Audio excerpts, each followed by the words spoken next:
迈向宇宙作战的重要基石，人格连军队建设的重要转折，机动战士高达00设定解说。机体型号 MAJS08， 小手式，也称为笑兽式，是人格连早期在开发宇宙时所装备的一款机动装甲。由于当时人格连军队的作战装备还是以法统式为主，也就是受限于这些装备在设计的时候没有考虑要投入到宇宙作战的原因，使得人格连手中没有一款适合的装备能够去满足在宇宙部署执行相关任务的需要。特别是人格连的天柱轨道电梯在完成了建造以后，急需一款装备能够保障轨道电梯的安全运作。于是在这个背景之下，人格连发起了新的项目来研发一款新的装备，而这款装备便是这个名为小手式的 MA。 跟尺寸接近20米的机动战士相比，小手式这一型 MA 显得就比较小巧，其主体部分也就相当于机动战士的驾驶舱部分，即便是算上底部连接的推进剂储罐，整体加起来也仅有8米出头。而在机动方式方面，小手式作为宇宙环境专用的机型，依靠多个不同朝向的喷口就能够在宇宙这样的微重力环境中机动，所以没有做成人形，省去了下肢结构。同时为了方便能在宇宙中进行各种作业工作，在小手式机体上装有2个机械臂，这2个机械臂跟机动战士相比也是存在着较大区别。其手腕部分采用的是3指结构，不像机动战士的手腕有5个手指，所具备的功能倒是没有什么差别，在操作上同样跟人手一样灵活，既可以手持物件在宇宙中执行运输任务，也可以操作各种设备对轨道电梯进行维护保障作业。为此，小手是在手臂上设置了相关的接口，用来安装各种工具去支持维护作业需要。而且除了维护保障作业这一用途之外，也可安装50倍80毫米口径滑膛炮用于执行作战任务。虽然配备的武器只有这把滑膛炮显得比较单薄，但这个时候轨道电梯在宇宙中被袭击的可能性比较低，所以常态化执行的大多都还是维护保障任务，仅有1门滑膛炮就足够应对当前可能面临的威胁。而剩下的功能，在驾驶舱舱门附近这个位置还装有照明灯，方便小手式在太阳光没有照到的阴暗环境下进行工作。同时为了确保维护保障作业能安全进行，一般都会增加2名安全员的3人编制来进行维护保障作业。而且不仅如此，当时还规定了相关国家在展开维护保障作业时，还需要在联合国的监督下才能进行，所以现场除了作业人员之外，还会有联合国派遣的监督员在场执行监督并记录工作。也正是小手式在维护保障方面的优秀表现，使得人格连逐步将小手式淘汰，不做战斗用途，转而成为了辅助机械来承担后勤保障工作。至于战斗相关的事情，直到时间进入到 AD2314年，地球遭遇到了外星生命体 ELS 的威胁，地球联邦政府这才将小手式重新部署到前线，以此尽可能多的增加战力去挡住 ELS 的入侵，来让人类度过这场前所未有的巨大危机。另外还有件值得一提的事情是，来自天使组织的雪儿亚克斯迪卡，在他还是学生的时候，就曾用小手式参加了一场工程机械竞赛，结果在比赛开始前，这架小手式被军方征用，这就使得他按照比赛规定不得不改用其他机体进行比赛。最终受这一突发事件的影响，导致雪尔未能取得冠军而屈居亚军。而之后随着人格连在宇宙中面临的威胁越来越大，在确定小手式在作战中难堪大用的情况下，人格连便依据小手式的数据和使用经验，基于新型机铁人式开发了一款改进机型。而这个改进后的机型就是型号为 MSJ0621的铁人式宇宙型。跟在地面作战为主的铁人式陆战型相比，铁人式宇宙型作为长期部署在轨道空间站的机动战士，其机动方式为适应宇宙微重力环境进行了较大更改。而在这些改动当中，比较明显的地方就是在机体的后背安装了宇宙用的推进器，以此来让铁人式宇宙型具备在宇宙中进行机动的能力，并且在机体的2个大腿位置还装有推进剂储罐，其体积可谓是十分的庞大，能让铁人式宇宙型在宇宙中具备较长时间的航行能力。而且这个推进器储罐非常结实，可作为盾牌来防御敌方的攻击，必要时还可以直接抛弃，以此在战斗中用来发挥一些战术作用。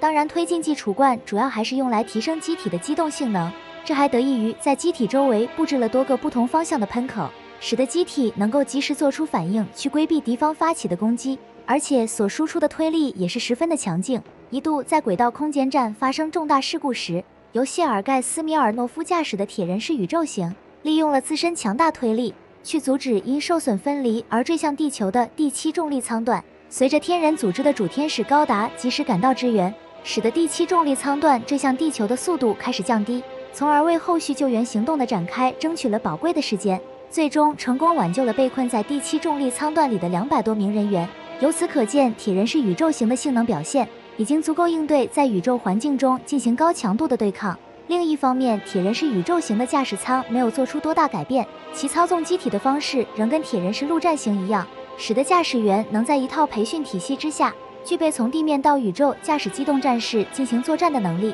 但使用的武器装备则有所不同，其主武器是经过改进，适合在宇宙中使用的滑膛炮。跟铁人是陆战型使用的相比，该武器的外形发生了比较大的变化。这其中主要的差别是在该滑膛炮上加装了碳素刀，以方便机体在宇宙中与敌方机动战士展开近战，而滑膛炮的口径则仍为25倍200毫米，没有变化，所输出的火力很强且射速很快，能够在开火的一瞬间给予对手巨大压力。这在人格连捕获高达的作战行动中，由多架铁人是宇宙型组成的火力网就给天人组织带来了不小的冲击，而供弹方式也是远古弹匣进行供弹，当弹药耗尽时直接卸下更换即可。第二个武装就是机体上的30毫米口径机炮，主要作用就是在近距离范围内反击对方，发挥防御作用。同时在这个位置还安装了第3个装备，这个装备就是带有绳索的火箭矛，能用来发挥一些战斗以外的作用。也是在捕获天人组织高达的这场作战行动中，人格连就组织了多架铁人是宇宙型，抓住机会使用火箭矛缠住了得天使高达的手脚。为了进一步限制住高达的行动能力，还在手臂上额外加装了凝胶发射筒。这个武器装备在把弹丸射出去了以后，在接近目标的一瞬间就会将凝胶喷出，当凝胶沾到对方机体了以后，就会迅速凝化变硬，以此阻碍对方机体的关节变动，从而失去活动能力。而在捕获主天使高达时，铁人是宇宙型还装备了另一款装备，这个装备就是碳素网发射器，其特点就是发射的导弹会张开一张大网，能够在靠近目标的那一刻迅速张开，在包裹住目标后就能完成捕获。由于捕获的范围比较有限，所以通常是在目标失去战斗力的情况下使用。像主天使高达之所以被人格连成功捕获，就是因为驾驶员阿雷路亚陷入了混乱，导致自身失去战斗能力，被人格连使用碳素网捕获。不过人格连并没有就此拿下主天使高达，当驾驶员阿雷路亚另一个人格出现了以后，便凭借主天使高达强大性能挣脱了束缚，接着一瞬间的功夫就破坏掉了人格连的宇宙母舰，就这样完成逃脱，让人格连的捕获计划落了空。值得一提的是，这场由谢尔盖·斯米尔诺夫组织的作战行动中，他所驾驶的机动战士进行了更换，不再是之前救援行动时的铁人是宇宙型，而是基于铁人是宇宙型改进而来的铁人是宇宙指挥官型。该机体的型号为 MSJ062ET， 其改进的地方是在2个肩膀上安装了盾牌部件。虽然盾牌部件加强了机体的防护能力，但更多的作用是来自盾牌之上的传感器和通讯组件，算上头部位置增加的传感器组件，使得铁人是宇宙指挥官型的态势感知能力增强了不少，十分有利于驾驶员指挥多架机动战士进行协同作战。从这里就能看出，这架基于铁人是宇宙型改进的指挥官用机型，改进增加的部分与指挥官用铁人是高机动 B 型一样，都是在已有性能基础上强化指挥作战能力，没有对原来的机型做出过多改进。包括作战编队也是采取了3-3制的模式，也就是一架铁人是宇宙指挥官型带领由3架铁人是宇宙型组合而成的3个小队，像在地面一样相互协同作战。而在整体性能方面，因为肩膀的喷口被替换成盾牌部件了以后，使得自身的机动性能相较于铁人是宇宙型有所下降。不过这个问题对于铁人是宇宙指挥官型来说影响不大，毕竟自身不会主动前出参加战斗，倘若遭遇到了对方 MS 的威胁时，只要指挥部下前来协防即可，必要时可增加编制数量来加强护卫。也就只有在与天人组织的高达战斗时，因与高达的性能相比差距过大，才让谢尔盖驾驶的机体遭到了巨大威胁。虽然在接连损失部队后选择撤退，得以保全了自身，但是在撤退的途中又遭遇到了刚逃出来的主天使高达，结果在这一危急的时刻，由谢尔盖·斯米尔诺夫的部下明中尉主动前出抵挡，这才拖住了主天使高达，保住了其他人得以安全撤退。尽管这场捕获高达的行动让人格连损失惨重，但人格连在战斗过程中也对天人组织给予了重大打击，而且这次行动也让天人组织首次遭到了重大挫折。从这场作战行动的表现来看，人格连无论是机体性能还是作战水平，可以说都已经到了非常高的地步。之后，铁人式宇宙型虽然很快被取代，但仍被纯元抵抗组织继续使用，包括在与地外生命体 ELS 的这场战斗也有出现。跟小手势一样，都被地球联邦政府调到了前线，尽可能增加战力去阻挡 ELS 的入侵。而在这里值得一提的是，除了铁人式宇宙型之外，地球联邦政府也基于铁人式陆战型改进了另一款机型，而这个机型就是型号为 MSG062ED 的铁人式蜘蛛。该型机动战士主要部署在轨道电梯，承担防卫职责，用于应对各种恐怖袭击对轨道电梯所造成的威胁。